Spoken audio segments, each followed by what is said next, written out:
नमस्ते, यहाँहरूलाई मेरो नेपाली किचनमा स्वागत छ।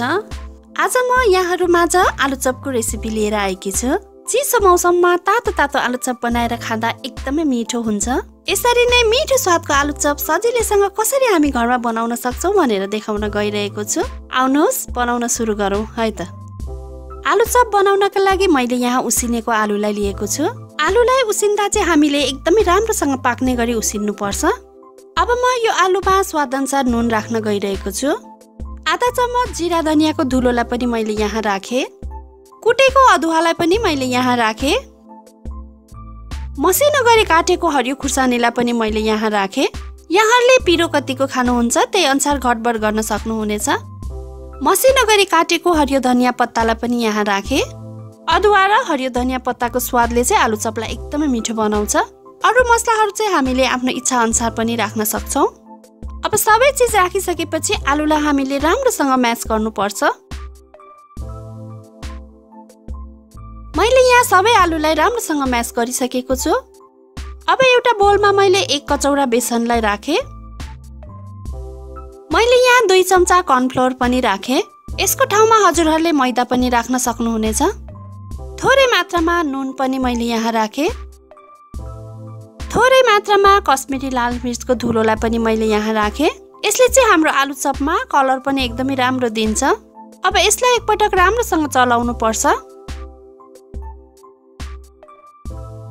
त्यसपछि अलिअलि गर्दै पानी राख्दै हामीले यसको ब्याटर तयार गर्नुपर्छ। यो ब्याटर चाहिँ हामीले धेरै पातलो अथवा धेरै बाक्लो बनाउनु हुँदैन। यहाँ मैले ब्याटर तयार गरिसके। अब अघि मिक्स गरेको आलुलाई हामीले एउटा हातमा लिएर यसरी हल्का डल्लो बनाउँदै जानुपर्छ। त्यसपछि दुवै हातको बीचमा राखेर हल्का थिच्दै यसरी गोलो शेपको बनाउनु पर्छ। अरु आलुलाई पनि हामीले यसरी नै यस्तै शेपको बनाउँदै जाउँ। आलुचपको साइज चाहिँ ठुलो सानो आफ्नो अनुसारले बनाउन सक्नुहुनेछ।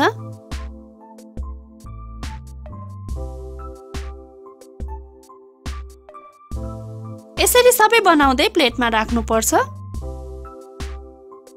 मैले यहाँ ग्यास अन गरेर एउटा कराईमा तेल पनि तताइसकेको छु।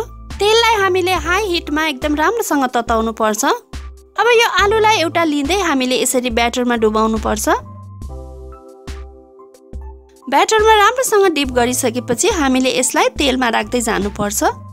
यसरी नै तेलमा एकअर्कासँग नटासिने गरी बाँकी आलुचपलाई पनि हामीले यसरी नै फ्राई गर्दै जानुपर्छ।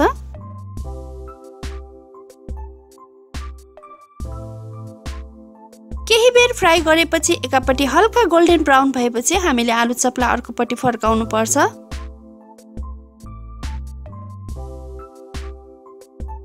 यसरी दुवैतिरबाट राम्रोसँग फ्राई भइसकेपछि म यो आलुचपलाई तेलबाट बाहिर निकाल्दै छु।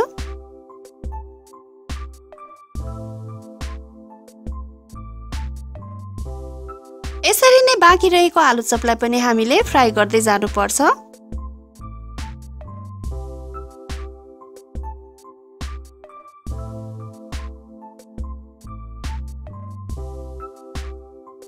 सबै आलुचप पाकिसकेको छ। मैले यहाँ तातो तातो आलुचप सर्भ गरेको छु। यसलाई हामीले पिरो टमाटरको अचारसँग खायौं भने यो अझै स्वादिलो हुन्छ। हजुरहरूले पनि यसरी नै यो चिसो मौसममा तातो तातो आलुचप बनाएर घरमा अवश्य पनि ट्राई गर्नुहोला। यहाँहरूलाई मेरो भिडियो कस्तो लाग्यो मन पर्यो भने लाइक, कमेन्ट र शेयर अवश्य पनि गरिदिनु होला। यदि सब्स्क्राइब गर्नुभएको छैन भने सब्स्क्राइब गरेपछि छेउमा रहेको बेल आइकनलाई अवश्य पनि क्लिक गरिदिनु होला। यसले गर्दा मेरो नयाँ नयाँ भिडियोहरूको नोटिफिकेसन यहाँहरूमाझ सजिलै आउने गर्छ। हवस् त, यहाँहरूको दिन सुखमय बितोस्। धन्यवाद।